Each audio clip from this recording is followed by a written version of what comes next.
Hello everyone, welcome है आप सभी का आपकी series complete wellness with nutritionist Aarti.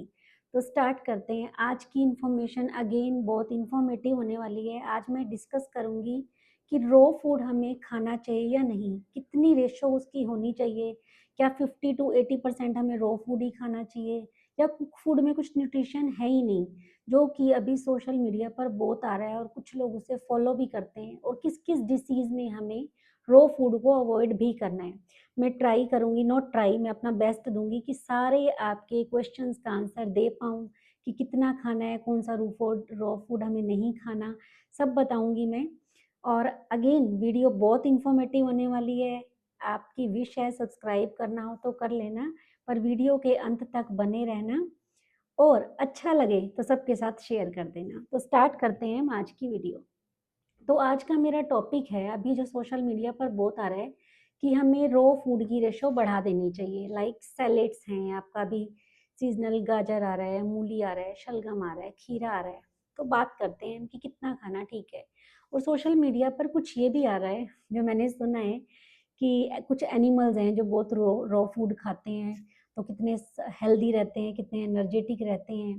तो मैं आंसर तो नहीं दूंगी उनको, लेकिन जो मेरी थिंकिंग है मैं आपको वो बता रही हूँ। देखिए, हम एनिमल से पहली बात तो कंपैरिजन नहीं करना चाहिए। वो तो ना तो कहीं जा रहे हैं, उनका वे अलग है, रहने का हमारा अलग है। हमारा लिविंग स्टैंडर्ड, सोचने का तरीका, कपड़े पहनने का तरीका, एजुकेशन का तरीका, तो वाई वी आर कंपेयरिंग। पहली बात तो कंपेयर होना ही नहीं चाहिए। हाँ, कुछ चीज़ें ऐसी होती हैं जब एक्सपेरिमेंट किए जाते हैं एनिमल्स पर पहले, और फिर आते हैं ह्यूमंस पे, कुछ-कुछ चीज़ें भी प्रोडक्ट्स भी ट्राई किए जाते हैं। तो I don't know about this thing, पर जो मैंने आयुर्वेदा में पढ़ा है, कितना कच्चा खाना ठीक है, किस डिसीज़ में नहीं खाना चाहिए, मैं वो सब आपको बताऊँगी। तो बात करते हैं रो फूड की पहले। तो अगेन मैं बात करूँगी वात, पित्त, कफ की। आप बोलोगे कि हर जगह इसको ले आती है, क्योंकि ये हमारा बेस है। अगर आपको अपनी बॉडी टाइप का पता चल गया कि आपकी बॉडी टाइप कौन-सी है और आप उसके अकॉर्डिंग खा रहे हैं, तो डेफ़िनेटली मैं फिर आपको चैलेंज करती हूँ कि आपको कोई डिसीज़ भी नहीं होगी अगर आप इन सबको समझ कर खाना खाते हैं तो। अगर आपकी बॉडी टाइप वात की है और आप सैलेड्स खाए जा रहे हैं, कच्ची सब्जियाँ खाए जा रहे हैं, तो जिनकी बॉडी टाइप वात की है, पहले ही उनके अंदर इतनी ड्राइनेस है, और जब आप कच्ची सब्जियाँ खा रहे हैं, फ्रूट खा रहे हैं, कुक फूड कम ले रहे हैं, रो फूड ज़्यादा ले रहे हैं, तो ये वात की भी एक डिसीज़ ही मैं बोलूँगी आपको, क्योंकि आयुर्वेदा में इन तीनों को बोलते हैं कि हमारी जो बॉडी मेडअप है वो वात, पित्त, कफ, जो 3 दोष हैं, उनका बैलेंस होना बहुत ज़रूरी है। अगर आप अपनी बॉडी टाइप के अकॉर्डिंग नहीं खाएँगे, तो डेफ़िनेटली फिर ये हमारे ये दोष बढ़ने लगेंगे, मैनेज नहीं होंगे, बैलेंस नहीं होंगे। तो जिनकी बॉडी टाइप वात वाली है, उनको मैं हमेशा बोलती हूँ रॉ फूड कम खाना है, या सिर्फ सैलेड में खीरा खा लीजिए। आपको बाकी जो सब्जियां खानी है, थोड़ा सा ऑयल डालें, उसको स्प्रिंकल करते हैं जैसे हम बोलते हैं, उनको कुक कर लीजिए या स्टीम कर लीजिए और फिर खाइए, फिर आपको सब्जियों का बेनिफिट मिलेगा। सेकंड थिंग जो बोला जाता है कि जब सब्जियां कुक हो जाती हैं तो उनके न्यूट्रिशन किल हो जाते हैं, ऐसा कुछ भी नहीं है। आप खुद बताइए, मैं आपसे क्वेश्चन करती हूँ, क्या हम हर सब्जी रॉ खा सकते हैं? लाइक हमारी दालें हैं, या हमारी जैसे कुछ सब्जियां, मैंने लास्ट टाइम पालक के लिए भी आपको बताया था कि पालक तो हमें रॉ कभी नहीं खानी। सोशल मीडिया पे ये भी आता है कि इसका सूप बनाकर पियो। पालक में और कुछ ग्रीन लीफी वेजिटेबल में ऐसे टैपवर्म्स ऐसे एग ले करते हैं, जो जिन्हें हम खा लेंगे तो डेफ़िनेटली हमें कोई ना कोई डिसीज़ हो जाएगी, या जैसे कैबेज के लिए भी बोलते हैं। तो क्यों ना उनको कुक किया जाए, चाहे थोड़े से उनको प्रॉपर वे में बोलते हैं ना। और कुकिंग आप जब भी करें, मैं बताऊँगी आपको, स्लो कुकिंग करनी है, फ़ास्ट कुकिंग नहीं करनी, मेथड से करनी है, मसाले कम डालने हैं, ऐसा नहीं कि बहुत मसाले डाल रहे हैं, उनको पकाए जा रहे हैं, हाई फ्लेम पर खाना पका रहे हैं, तो डेफ़िनेटली न्यूट्रिशन जो उसमें हमें मिलना था वो नहीं मिलेगा, कम हो जाएगा। लेकिन अगर हम प्रॉपर वे से खाना बनाएँगे तो हमें खाने के, कुक्ड फूड के भी पूरे न्यूट्रिशन मिलेंगे। तो मैं पालक की बात कर रही थी, तो कुछ-कुछ सब्जियाँ ऐसी हैं जिन्हें हमें रॉ नहीं खाना। अब बात करें फिर सैलेड की, मैं कर रही थी। अगर आपको सैलेड खाना अच्छा लगता है तो खाएँ। सैलेड खाना मॉर्निंग में और आफ्टरनून में ही अच्छा है। अगेन रात को आपको रॉ फूड नहीं खाना, रात को फ्रूट्स नहीं खाना। उसका रीज़न क्या है? मैंने पहले भी बताया था, जब सन निकलता है, अपनी पीक पर होता है, लाइक 10 ओ क्लॉक से लेकर और 4 बजे तक बोलते हैं कि पीक पर है, 3 बजे तक मैक्सिमम। तो हमारे स्टमक की, पेट की जो जठराग्नि हिंदी में बोलते हैं एंड डाइजेस्टिव फायर इंग्लिश में बोलते हैं, वो भी पीक पर होती है। तब हम जो भी खाते हैं, जैसे हमारे बड़े कहते थे लक्कड़ पत्थर भी हजम हो जाता है, तो आपको डाइजेस्ट होगा। बट वहीं अगर मैं इसको अपोजिट कर दूं, खीरे के लिए भी बोला जाता है कि अगर आप खीरा दिन में खाते हैं तो वो हीरे के समान है, लेकिन वही खीरा अगर आप शाम को खा लेते हैं तो वो स्लो पॉइजन का काम करता है, सूट नहीं करता है, एसिडिटी हो जाती है।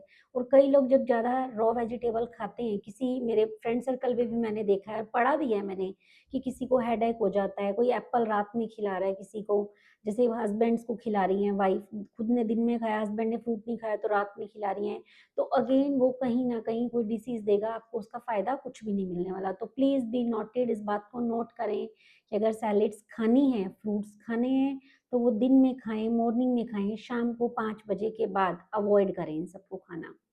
उसके बाद फिर बात करते हैं बाकी जो हमारी टाइप्स हैं। कफ वाले की बात करूं, अब वात वालों को तो मैंने आपको बताया कि अगर हम रो फूड ज़्यादा खाएंगे, सैलेड्स ज़्यादा खाएंगे तो ड्राइनेस आ जाएगी। अब बात करते हैं कफ की। वहीं अगेन जैसे मैंने अभी खीरे का एग्जांपल दिया, बनाना का दिया, या कुछ और भी हमारी वेजेस हैं, फ्रूट्स ही ले लीजिए आप।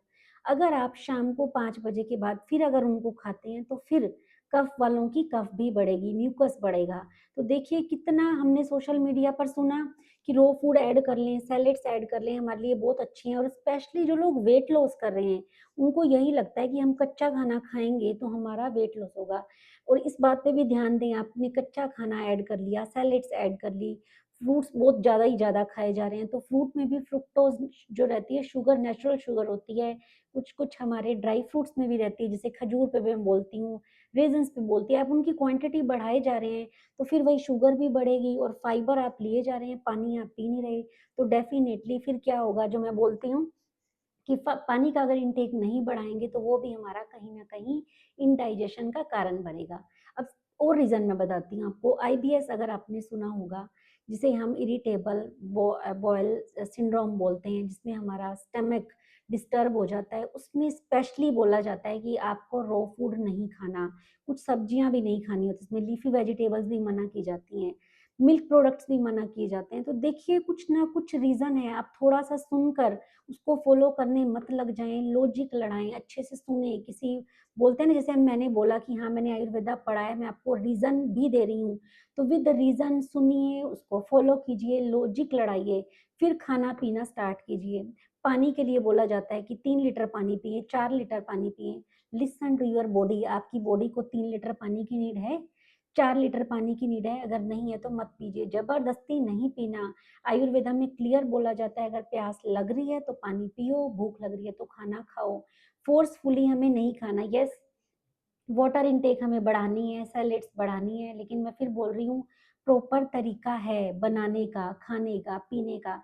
तो सुनिए, समझिए और फिर अप्लाई कीजिए अपनी बॉडी पर।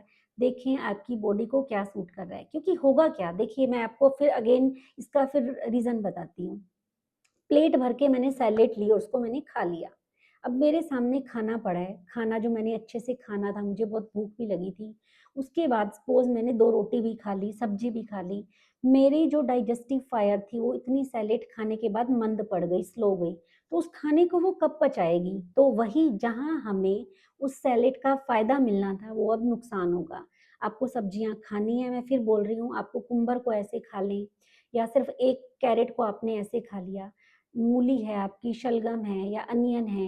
आईबीएस वालों को जैसे बोला जाता है कि हर चीज सोटे करके खाएं, तो आपके लिए भी, आप जब हेल्दी हैं तब भी कुछ ऐसा करें कि आप और हेल्दी रहें। सब कुछ मिक्स करके इतनी बड़ी सैलेड नहीं खानी, अपनी बॉडी टाइप देखनी है। या सबसे बेस्ट वे जो मैं बोल रही हूँ, आप उनको हल्का सा सोटे कर लें, तड़का लगाना अगेन आयुर्वेदा में बहुत अच्छा बोला जाता है। 2-3 चीज़ों को आप मिक्स करके उसकी चटनी बना के उस पे घी का, हींग का, जीरा का छोका देकर उसकी चटनी 2-3 चम्मच लें तो वो अच्छे से डाइजेस्ट होगी। और खाने के भी आपको पूरे बेनिफिट्स मिलेंगे, जैसे मैंने बताया, स्लो कुकिंग करनी है, खाने को एकदम हाई फ्लेम पर नहीं पकाना, सब्जियों को अच्छा तरह वॉश करना है, तो उसका पूरा बेनिफिट हमें मिलेगा। अगेन बात करते हैं हम नाइट में, जो मैंने बोला आपको, नाइट में तो कंप्लीटली अवॉइड करना है। अब कुछ लोग ऐसे करते हैं जो अल्कोहल पीते हैं, उनके लिए भी मैं मैसेज दूँगी, आपको जितनी सूट कर रही है पिएँ, हेल्थ के लिए अच्छी तो नहीं है, पर ठीक है आप पी रहे हैं तो पिएँ, मैं मना नहीं कर रही। बट साथ में कुछ लोग खीरा काट कर बैठ जाते हैं या कुछ और ले रहे हैं। रात को फिर मैं बोल रही हूँ, रात को सैलेड्स को आपको अवॉइड करना है, कुछ लेना है तो कुछ और आप हेल्दी स्नैकिंग कर लें उसके साथ, पीनट्स खाएँ अगर पी रहे हैं तो। पर उन चीज़ों को आपको अवॉइड करना है, सैलेड भरकर प्लेट नहीं खानी, वो अगेन हमारे स्टमक को डिस्टर्ब करेगी। उसके बाद देखिए होता क्या है, अब यहाँ पर जो मुझे कुछ लोग सुन रहे हैं, वो ये भी कह रहे होंगे नहीं हमें कुछ नहीं होता। मैं फिर बता रही हूँ आपको, हम खा लेते हैं, हमें उस टाइम कुछ नहीं होता। जैसे मैंने अपोज़िट फूड विरुद्ध आहार पे भी वीडियो बनाई थी, हमें उस टाइम कुछ नहीं होता, लेकिन हमें बाद में पता चलता है, not in 1 day, not in 1 month, काफ़ी लॉन्ग टाइम के बाद पता चलता है हमें कि हमारे अंदर क्या रिएक्शन हो रहा है, हमारी स्किन पे क्या डिसीज़ आ रही है, स्किन एलर्जी हो रही है या स्किन पे कुछ एक्ने आ रहे हैं, कुछ और इश्यू हो रहे हैं। ये सारे तभी होते हैं जब हम कुछ रॉन्ग फूड का इंटेक ज़्यादा कर लेते हैं, रॉन्ग फूड कॉम्बिनेशन है, या जैसे मैंने आपको बताया कच्चा खाना हमने खा लिया। तो देखिए हर चीज़ को खाने का प्रॉपर वे है। मेरा मैसेज यही सबको रहता है, अपनी बॉडी को सुनिए, पहले आप अपनी बॉडी को खुद इंस्पेक्शन करते हैं, फिर डॉक्टर के पास जाते हैं अगर हमें समझ नहीं आती, डॉक्टर आपसे एक-एक चीज़ पूछता है, आप उसको क्लियर बताते हैं, तो वो आपको प्रॉपर गाइडेंस देते हैं। तो जब आप सुन रहे हैं किसी को तो अपनी बॉडी को भी सुनिए। कुछ खाने से पहले सोचिए कि मैं सही खा रहा हूँ, फिर जब खा रहे हैं खाने का प्रॉपर वे है, जैसे मैंने बोला था आपको, माइंडफुल ईटिंग बहुत ज़रूरी है। अगर आपको कोई चीज़ सूट नहीं करती, इस बात को ध्यान से सुनना। अगर आपको कोई चीज़ सूट नहीं करती, जैसे मैं आपको अपना एग्ज़ाम्पल देती हूँ, मैं दही बड़े खाने बहुत टाइम से छोड़ चुकी हूँ, या चिप्स छोड़ चुकी हूँ, या काफ़ी सारी चीज़ें हैं जो मैं बिल्कुल अपनी लिस्ट से हटा चुकी हूँ, क्योंकि पता है उनको 2 मिनट के टेस्ट के लिए बाद में मेरी हेल्थ खराब होगी। तो जब आपको ऐसा लग रहा है कि आपकी हेल्थ के लिए अच्छा नहीं है, आप किसी के घर गए, उन्होंने आपको फ़ोर्स किया, तो यहाँ आप सेल्फिश बन जाइए, बोलने दें उनको कि उनको बुरा लग रहा है या आप कुछ खा नहीं रहे, मैंने स्पेशली आपके लिए बनाए थे। उन्हें बोलिए, भई मुझे पसंद नहीं है, मेरी हेल्थ को सूट नहीं करता। यहाँ पर मैं आपको फिर बोलूँगी, रिक्वेस्ट तो नहीं करूँगी क्योंकि आपकी बॉडी है, आपको ही ध्यान रखना है। मैं सिर्फ़ आपको गाइडेंस दे सकती हूँ, सजेशन दे सकती हूँ, फ़ॉलो करना या ना करना ये आप पर डिपेंड करता है। अगेन फिर मैं बोल रही हूँ उनको मना कर दीजिए, एक बार बुरा लगेगा, नेक्स्ट टाइम आपको फ़ोर्स ही नहीं करेंगे। तो ना करना ज़रूर सीखें। अपनी बॉडी को सुने, और जो मैंने कच्चे फूड के लिए बनाया बोला आपको, इसको आप ध्यान से फ़ॉलो करें। जब भी सैलेड खानी है ध्यान से खाएँ, नाइट में सैलेड कभी नहीं खानी, फ्रूट्स भी हमें नाइट में नहीं खाने। नाइट में अगर आपका मन है कि मैं सब्जियाँ खा लूँ या मैं वेट लॉस करूँ, तो यस प्रॉपर वे है। अगेन सौटे कर सकते हैं आप उन्हें, बॉयल वेजिस खाएँ, और सबसे अच्छा है सूप बना लें उनका। अगेन उसमें थोड़ा-सा फ्राई करना है आपको, छोंक लगाना है तो छोंक भी लगा सकते हैं, घी का लगाएँ या उसमें सिर्फ़ एक ऑलिव ऑयल या तिल का तेल बहुत अच्छा है, वो डाल के आप अपने सूप को भी एन्जॉय कर सकते हैं। तो थैंक यू फॉर वॉचिंग मी, अपनी हेल्थ का ध्यान रखिए, और अगर ये इन्फॉर्मेशन अच्छी लगी है, तो शेयर करने में हेजिटेट ना हो, क्योंकि हेल्थ हमारे भी इम्पोर्टेंट है, हमारे रिलेटिव्स की भी, हमारे फ्रेंड्स की भी। ऐसे ही मुझे देखते रहिए, थैंक्स फॉर वॉचिंग मी, मैं अच्छी-अच्छी वीडियो आपके लिए पूरा अपना बेस्ट दूँगी कि आपकी हेल्थ का ध्यान रखूँ, और सबकी बेस्ट विशेज़ भी लूँ, मुझे दुआएँ भी मिलें, और मेरे कहने से अगर फिर मैं बोलूँगी 10-15 लोग भी अपनी हेल्थ का ध्यान रखने लग जाएँ, मेरा मोटिव तो सबको पहुँचाने का है, लेकिन अगर 10-15 लोगों तक भी मैं पहुँच जाऊँ, उनकी लाइफ़ चेंज हो जाए, तो again it's reward for me. Thank you watching for me, bye-bye.